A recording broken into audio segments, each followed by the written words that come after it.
ഒരുങ്ങുന്ന സുന്ദരികളെ കണ്ടോ? രണ്ടുപേരും ഒരുങ്ങുക. ഒരു മഴയൊക്കെ കഴിഞ്ഞു. ഇനി എണ്ണ പുരട്ടുവാണ്. ഇനി അടുത്ത മഴയ്ക്ക് കണ്ടോ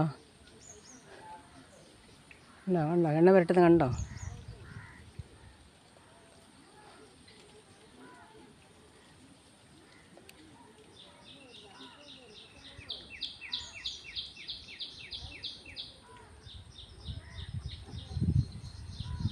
നല്ല സുഖം വെള്ളത്തിലിറങ്ങി കളിക്കുകയും ചെയ്യാം.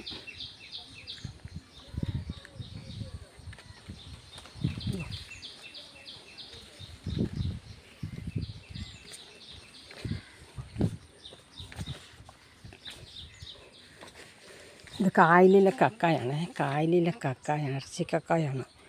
ഇത് വാരിക്കൊണ്ട് വന്നു പുഴുങ്ങി ഈ മെഷീനിൽ അരിച്ചെടുക്കും. ഈ മെഷീൻ കണ്ടോ? ഈ മെഷീൻ കണ്ടോ? അതിൻ്റെ പുറത്തോട്ട് ഇടുമ്പോൾ ഇറച്ചി തന്നെ താഴേക്ക് വരും. മകളല്ല, ഞാൻ പിന്നെ ഇതെടുക്കുമായിരുന്നു, ആ വീഡിയോ എടുക്കുമായിരുന്നു.